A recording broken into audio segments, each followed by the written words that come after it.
Wingates Grove é um condomínio de pequenos apartamentos residenciais situado no distrito metropolitano de Bolton, em Manchester, Inglaterra. À primeira vista, a impressão é que trata-se de um conjunto de apartamentos comuns, nada fora do normal. Mas ao resolver se mudar para o condomínio, é quando se percebe o primeiro grande diferencial. No contrato de aluguel apresentado pela corretora, tem alguns detalhes que te deixarão intrigado. Um desses pontos diz respeito ao fato de que a imobiliária não se responsabiliza por qualquer dano físico ou psicológico de natureza paranormal que venha ocorrer com o inquilino dentro do condomínio. Também fica proibido o uso do tabuleiro Ouija ou qualquer jogo esotérico ou ocultista dentro do complexo de apartamentos. As famílias que se mudarem para lá também não podem ter crianças ou adolescentes morando com elas. Essas são as exigências feitas pela corretora para que se possa alugar um apartamento em Wingates Grove. Mas o porquê disso tudo? Pelo que se sabe, tudo começou na década de 1990, mais precisamente no ano de 1993, quando uma família com 5 filhos se mudou para o condomínio, tendo sido os primeiros moradores a reportar atividades bizarras no residencial. De repente, o filho pequeno do casal começou a conversar com alguém invisível que aparecia dentro de seu quarto, o qual ele chamava de Homenzinho. A criança dizia que o tal Homenzinho sentava-se em sua cama e lhe contava histórias e que também costumava acordá-lo de madrugada para brincar. O menino comentava com a mãe que ele aparecia umas 5 vezes na semana. Mas a mãe, julgando se tratar de um amigo invisível, como a maioria das crianças pequenas tem, não se preocupou. Só que não demorou muito para que outras coisas estranhas começassem a ocorrer. Algum tempo depois, a família começou a ouvir o som de objetos se quebrando durante a noite, na sala e na biblioteca.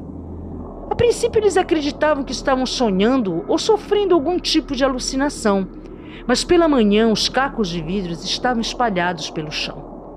Logo depois, começaram a sair voando na frente dos moradores, que, assustados, viam os objetos se espatifarem contra as paredes.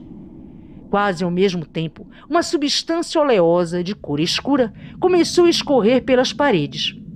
Incapazes de descobrir a origem daquilo, eles chamaram a equipe de manutenção do prédio, que, apesar de todos os esforços, também não puderam determinar nem porquê nem de onde vinha aquele líquido viscoso.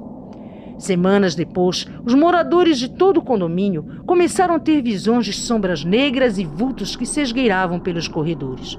Assustados, eles pediram ajuda para o conselho de Bolton, que foi obrigado a intervir. Mas ninguém conseguia dar uma explicação racional para o que estava acontecendo. Acreditando que o lugar estava infestado por espíritos malignos, os inquilinos foram até a igreja local pedir ajuda. Como sucede em casos de supostas possessões, a igreja precisa investigar para ter certeza de que a situação exige um exorcismo. E após uma profunda análise dos fatos, um exorcismo foi autorizado. Foi então enviado um padre capacitado para realizar o ritual, que a princípio pareceu dar certo. E durante um bom tempo, as coisas se mantiveram normal no condomínio. Mas apenas alguns anos depois, em 1999, uma enxurrada de atividades sobrenaturais começariam novamente, 2 andares abaixo de onde começaram as manifestações iniciais. Subitamente, anomalias estranhas voltaram a ocorrer. Laura Sutton, de apenas 12 anos, e sua família haviam acabado de se mudar para Wingates Grove.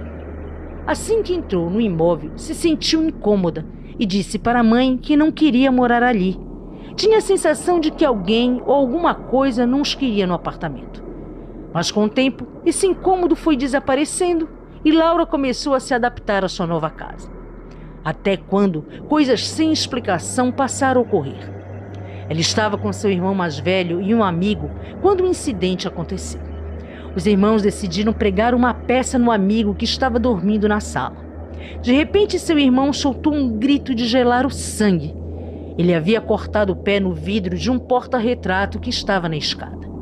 O mais curioso é que o objeto estava pendurado na parede da sala momentos antes e não havia caído. Abre aspas, tínhamos literalmente acabado de subir as escadas e se caísse, teríamos visto, fecha aspas, disse Laura. Era como se uma força invisível tivesse posto o porta-retrato naquele lugar. Essa foi uma das primeiras coisas assustadoras que aconteceu com a família Sutton. Mas as atividades estranhas não ocorriam apenas dentro do apartamento. Dezenas de pássaros mortos foram encontrados espalhados pelo jardim da frente e dos fundos do condomínio.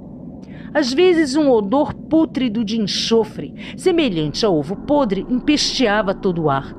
E um líquido oleoso, semelhante a óleo de bebê, começou a escorrer das paredes, igual como no primeiro apartamento. O sobrinho pequeno de Laura também costumava ficar no canto da sala conversando com alguém invisível. Quando perguntavam com quem ele falava, dizia que com um homem grandão.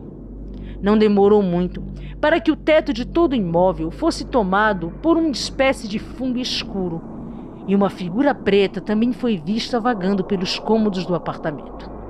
Outro fato estranho era que a energia vivia falhando, fazendo com que o ambiente às vezes ficasse extremamente frio ou quente demais. Chamada a equipe de manutenção, não encontrou nada de errado com a fiação elétrica. Diante dos inusitados eventos, o Conselho de Bolton resolveu chamar o mesmo padre que realizou o primeiro exorcismo no condomínio. Mas desta vez, a igreja não estava nem um pouco disposta em colaborar. Então, uma médium famosa na Inglaterra foi chamada. Após sentir a má vibração do lugar, a espiritualista disse que o mal que havia se manifestado anos atrás estava de volta e explicou que essas entidades nunca desaparecem, apenas permanecem inativas por um tempo. Ela então fez uma limpeza espiritual na casa e garantiu que o que quer que estivesse atormentando o lugar iria parar. Apesar da garantia dada pela médium, a família Sutton se mudou para Liverpool em 2006 e uma nova moradora comprou o imóvel. Ela não tem filhos, apenas um cachorro, mas garante que nunca sentiu nada de anormal no lugar, apesar de ter assinado o termo, se comprometendo a nunca jogar o Ouija ou fazer qualquer outra coisa que desperte o mal que provavelmente ainda se esconde em Wingates Grove.